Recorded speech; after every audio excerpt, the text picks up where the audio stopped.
the thing about Oliver, chapter 19. Senior Constable Smith offers me a tissue. I scrunch it into a ball and stare at him. I'm afraid to meet her eyes. She must think I'm a terrible person for running away. Would you like some more water, Tilly? She asks. When I look up at her, a wave of relief washes over me. She has a pretty face and kind eyes, the same green as Mum's. I nod. Her partner, Constable Taylor, hands me the glass and I gulp the water down gratefully. Then I hand it back to him and pull the blanket they'd given me and around my shoulders. I can't seem to stop shivering.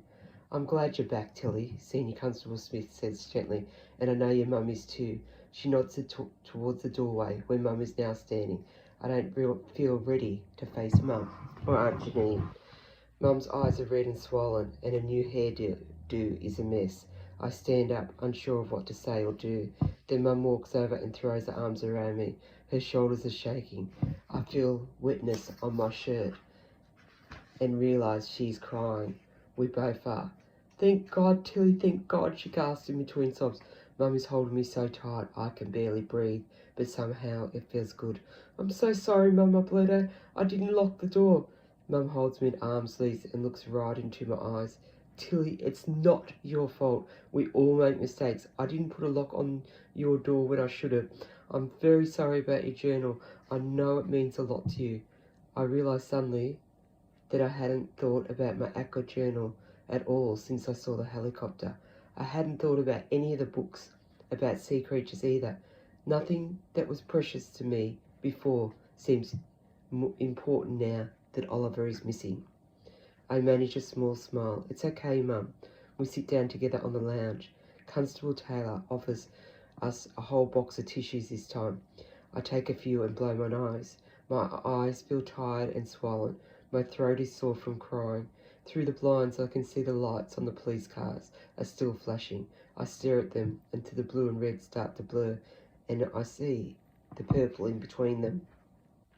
I blink my eyes a few times until they clear. Where's Aunt Janine? I ask Mum. Making tea for the officers, she pauses. There's a whole squad out there looking for Ollie. Her face crumples and her shoulders start to shake again. Senior Constable Smith puts a hand on Mum's shoulder, then she looks across at me. Would you like to see your aunt now, Tilly? I nod.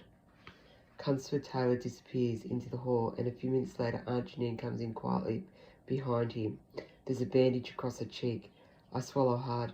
Tilly, it's so good to see you. She wraps her arms around me and hugs me tightly. I'm sorry, I whispered. Does it hurt? Aunt Janine touches her cheek and shakes her head. It's nothing. It looks a lot worse than it actually is. There's a knock on the lounge door, and another officer pokes his head in. Senior Sarge is here, he tells the other two officers. Senior Constable Smith nods. A large officer with a different, more formal shirt walks in. He takes off his hat, and I notice he's completely bored. I'm Senior Sergeant Fawcett. He smiles and then leans across to shake Mum and Aunt Janine's hands. I'm sorry we have to meet under these such difficult circumstances, but please know that my officers and I are doing everything we can to find Oliver.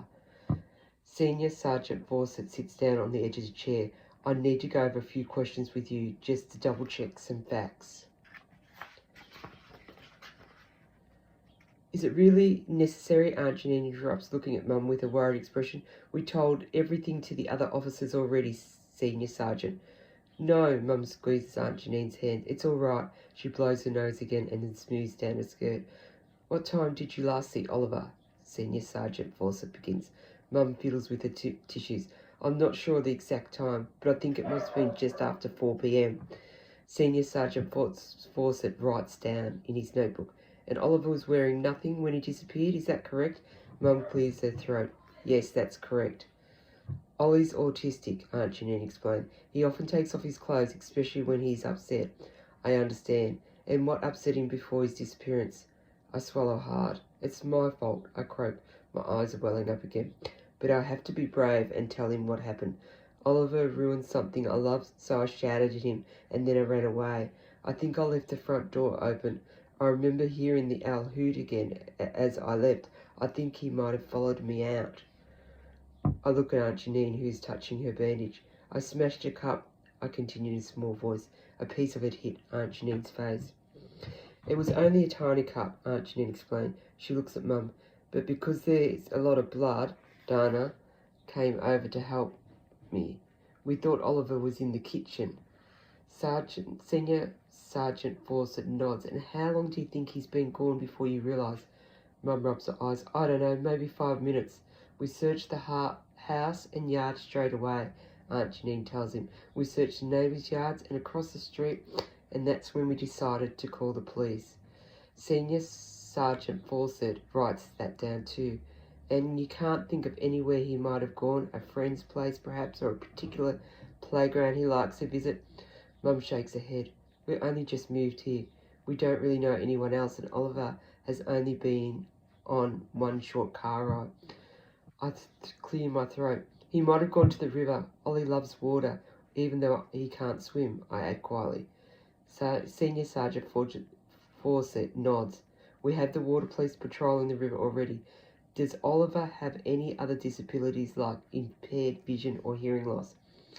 He has excellent eyesight, Mum tells him. He's non-verbal, but he can understand some words, and he knows a bit of sign language. His hearing is really good, I add, thinking of the rubbish truck. He hears things long before we do. Senior Sergeant Fawcett goes back to ask Mum more questions that don't really seem important. I start to feel frustrated. I wish he would stop asking questions and actually go out there and find my brother. Finally, he stands up, tucks his notebook into his pocket. Mum, Aunt Janine and I look up at him expectantly. In my experience, children don't tend to stray too far from home, but with Oliver being young, autistic, and out on his own in the dark, we won't be able to take any chances. We've plenty of officers on the ground, he pauses. We've got the chopper out and the water police. I'll put a word to the community too. With any luck, we'll find him hiding in someone's backyard. Do you have a recent photo of Oliver that you'd be happy to show on television or online? Mum disappears and returns moments later with the photo of Ollie and me washing the dishes together, the one we had on our fridge back home. Senior Sergeant Fawcett looks at the photo and then tucks it in his pocket beside his notebook. Senior Constable Smith and Constable Taylor will keep you updated. Try to get some rest and perhaps something to eat. I'll be in touch soon. How could I possibly eat or drink anything? My little brother's out there in the dark, naked and probably terrified out of his mind. And it's all because of me. And that's the end of chapter 19.